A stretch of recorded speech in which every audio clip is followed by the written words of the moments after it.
Imagine waking up in the middle of the night to the sound of footsteps echoing through an empty house, knowing you're alone, or at least you think you are. Today, I'm going to take you to the dark side of the unknown with 4 true stories of supernatural horror and mysteries that defy reality. Tales whispered in obscure forums, old letters, and testimonies no one dared to investigate deeply. If you've ever felt that chill down your spine for no reason, brace yourself, because these stories will make you question everything. Stay until the end, if you dare.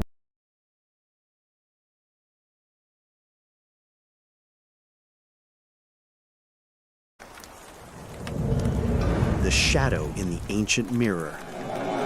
It was a rainy autumn night in a small town in rural Massachusetts, where old houses hold secrets time should have buried.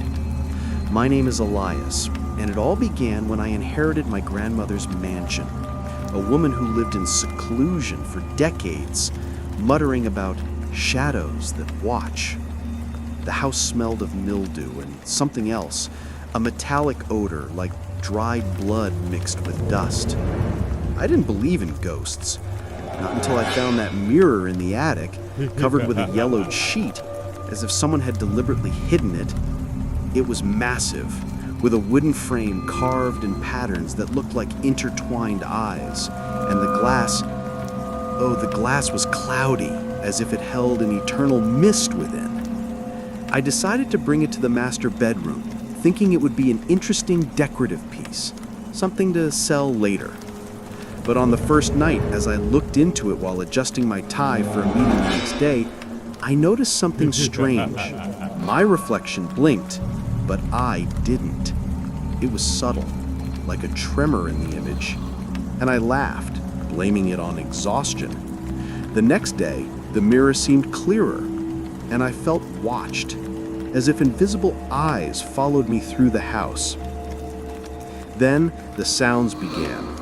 Soft scratches behind the walls, like nails scraping wood, and whispers that echoed only when I was alone.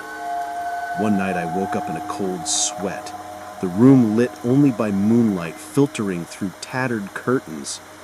I looked at the mirror, and there she was, a gaunt figure with pale skin and hollow eyes, standing behind my reflection, but not behind me.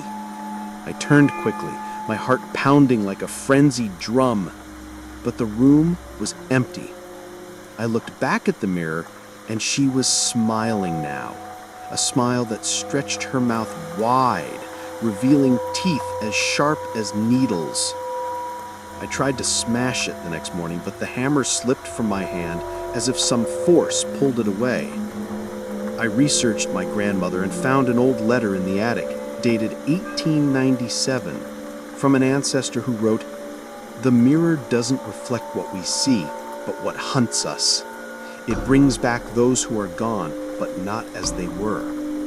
It was real, a crumpled letter with faded ink, describing how her sister vanished after staring into the mirror too long.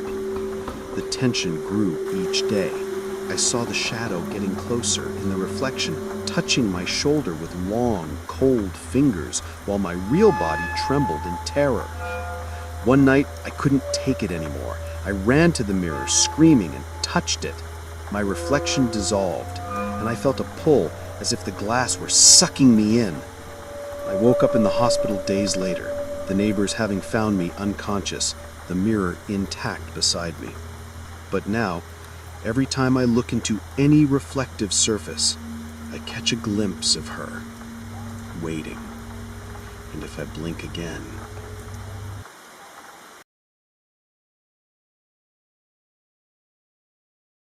The Call of the Forgotten Lake. Deep in the Canadian wilderness, where winter turns everything into a deathly silence, there's a lake the locals call the Mirror of the Drowned. I was just a curious teenager, visiting the family cabin in 2012 when I first heard the rumors, stories of fishermen who vanished, leaving only echoes of childish laughter in the freezing air. The lake was beautiful by day, its crystal clear waters reflecting the trees like a living painting, but at night, the wind carried whispers that sounded like desperate calls. My cousin and I decided to camp by its edge, ignoring our grandmother's warnings about souls that don't rest. The campfire crackled, and the scent of pine mixed with smoke enveloped us. But then came the first sound, a low cry, like a lost child, coming from the dark water. We laughed at first, thinking it was an animal, but the cry turned into a name, my name. "Wilson, come play!" My blood ran cold, and I felt an invisible tug, as if icy ropes were coiling around my ankles. We ran back to the cabin, locking the doors, but the dreams came that night. Visions of pale children at the bottom of the lake, with eyes black as abysses, reaching out with pleading hands. The next day, I found an old newspaper article from 1950 reporting an accident where a school bus plunged into the lake during a blizzard, drowning 12 children. A survivor, years later, wrote in a letter to the paper, "They didn't truly die. They call the living to join them, to play forever in the cold." The letter was yellowed, stained with what looked like tears, and described how he heard their names at night. The tension escalated when my cousin disappeared on the third night. I saw him walking toward the lake, hypnotized, muttering, "I'll play." I dove after him, the icy water burning my skin like fire, and in the depths I saw them, children floating, laughing with mouths full of algae. I pulled him back, but he was never the same, whispering names he didn't know. Today, I avoid still waters, but sometimes, on quiet nights, I hear the call again, and I wonder if one day I'll answer.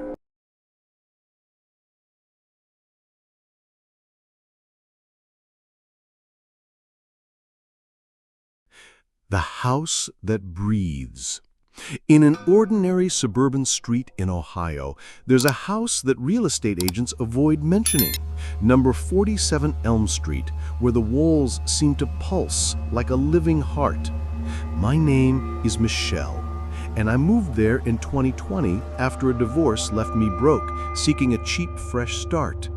The air inside was heavy, as if carrying the weight of ancient breaths, and the smell, a mix of damp earth and subtle decay that seeped into my dreams. At first it was small details, doors closing on their own with a soft sigh, as if the house exhaled relief at locking me inside. I felt light touches on the back of my neck, cold like the breath of someone invisible, and at night I heard the creak of floorboards, rhythmic like lungs expanding. I researched the house's history and found a 1923 newspaper article about a family that died asphyxiated during a fire. The father, obsessed with sealing the house against the outside world, had boarded up all the windows and doors, turning it into a living tomb. A diary found in the rubble, written by the mother, read, "The house breathes for us now. It keeps us here, inhaling our souls so it won't be alone." The pages were charred, but the words echoed in my mind. The intensity grew when I started waking up with red marks on my neck, as if invisible hands had strangled me in my sleep. And the whispers came from the walls, names of people dead for decades, begging for air. One night, the air grew thin, and I felt the house inhaling, pulling the oxygen from my lungs, the walls contracting like tightening ribs. I ran outside, coughing, and never went back. But in my dreams, I still feel that breathing, and I wonder if the house let me go, or if it's still waiting for my next breath.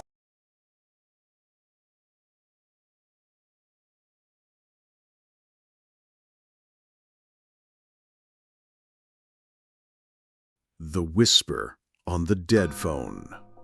On lonely nights in a big city like New York, where constant noise hides the true horrors.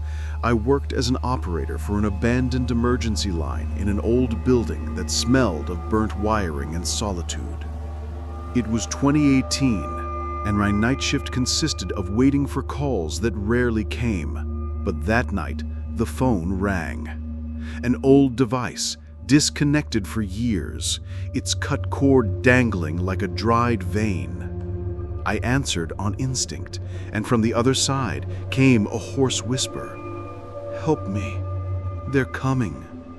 The voice was a woman's, trembling, as if speaking from underwater, with echoes of dragging footsteps and distorted laughter in the background. I asked who it was, but she only repeated, "The line is open now. You let them in." I hung up, my heart racing, but the phone rang again and again, each time with a different voice. A man screaming about shadows chasing him, a child crying for a mother who would never return. I researched and found a 1974 police report about a nearby building where a cult performed rituals, using phones as portals for voices from beyond. A survivor's testimony recorded on tape said, "The whispers don't stop. They use the lines to cross over, feeding on the fear of those who answer." The tape was distorted, but the words sent chills down my spine. The tension peaked when the voices started saying my name, describing my apartment, my darkest secrets, as if they could see me through the line. One night, I heard knocks at the door, synchronized with the whispers. "Open, we're here." I ran out, quitting the job, but sometimes on regular phone lines I hear echoes, and I wonder if I answered the wrong call forever. Do you believe these stories really happened? They were compiled from real accounts, scattered over years, and perhaps one of them echoes something you felt. Have you ever experienced a mystery that kept you up at night? Share in the comments below. Who knows, your story might be next. If this touched you, it's because it was meant to reach you. Now, subscribe to the channel, like, and turn on notifications, but only if you're brave enough to hear more. Until the next shadow.